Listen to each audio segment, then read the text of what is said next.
Vou pedir licença para começar com a Ingrid, porque quando a gente cita números, não tem aqui no Brasil quem vai citar números melhor do que a Ingrid, certo? Então, Ingrid, explica para a gente começar um pouquinho. O que é o setor do food service? Eu citei algumas marcas aqui, mas você pode ficar à vontade de citar mais. Se você puder fazer uma rápida explicação desse setor, Brasil e mundo, e explicar para mim esses números, né? Crescia 7,5%. 2019 caiu 30 e poucos %. 20 recuperou e está crescendo mais do que crescia antes. Explica pra gente esse cenário e primeiro o que é o setor do food service, por favor. Obrigado mais uma vez. Bom, obrigada, Rodrigo. Obrigada, Vitor. É um prazer estar aqui com vocês. Obrigada pela oportunidade.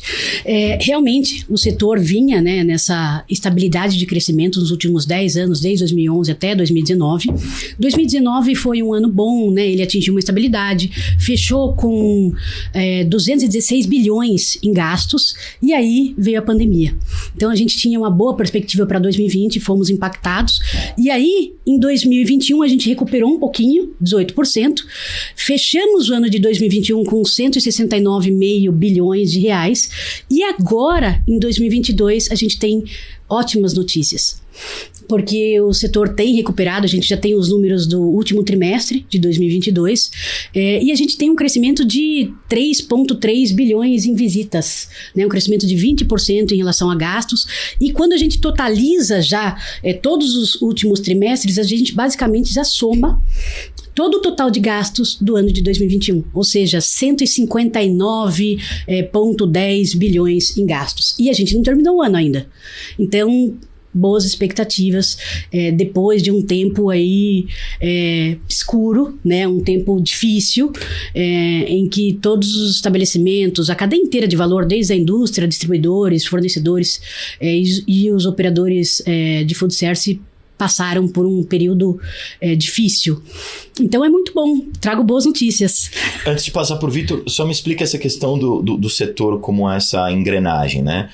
Quando a gente fala de food service, a gente não está falando só dos operadores, por exemplo, como a Domino's, que a gente já vai ouvir o Vitor. Só para todo mundo entender, qual é essa cadeia que você está citando, por favor, Ingrid? Legal, o food service é uma cadeia larga de valor, né? Você tem desde o produtor, que produz produtos para a indústria de food service. E a indústria de food service, basicamente, vou dar alguns exemplos de marcas aqui. Então, a gente tem Unilever e a gente tem Unilever Food Solutions. A Unilever atende varejo e a Food Solutions atende somente a food service, né? Serviço de alimentação fora do lar. A gente tem a Nestlé Professional, Vigor, entre várias outras marcas que atendem esse mercado. Antigamente, há 10 anos atrás, a gente chamava de o mercado de embalagens grandes. Uhum. E aí foi se profissionalizando e hoje a gente usa realmente a nomenclatura food service, tudo junto, que corresponde ao setor, é uma nomenclatura que veio, né, dos Estados Unidos, e que engloba também os distribuidores exclusivos e os operadores logísticos.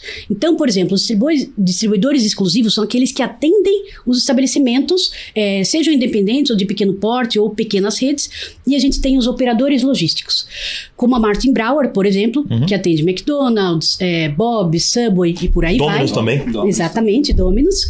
E por fim, a gente tem os estabelecimentos. E aí, o Brasil, a gente tem, né, uma pulverização no Brasil. Antes da pandemia, o setor de redes representava em torno de 30%, 25%, e o restante 65% eram de restaurantes independentes, e agora diminuiu um pouquinho. Então, a gente tem 15% de redes e restaurantes independentes, né, 75% nesse caso. E é o inverso nos Estados Unidos. Mercados como os Estados Unidos, outros países, mas principalmente o mercado americano, tem um número de redes muito maior. A China também, mas a China, né, tem passado por alguns problemas, mas é de longe o maior mercado de alimentação fora do lar. A gente, falando assim, além da cadeia do comportamento do consumidor brasileiro versus o americano ou chinês, o brasileiro, ele faz refeição uma vez por dia, né? A gente tem, quando a gente pergunta pro consumidor: você se alimentou em algum estabelecimento, fez alguma refeição preparada fora de casa ontem? 23% responde que sim.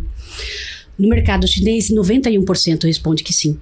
Então, são 6 vezes de refeições realizadas, né, preparadas fora de casa. E no Brasil, a média é uma refeição e com foco no horário de almoço. Então, é bem diferente. É bem diferente.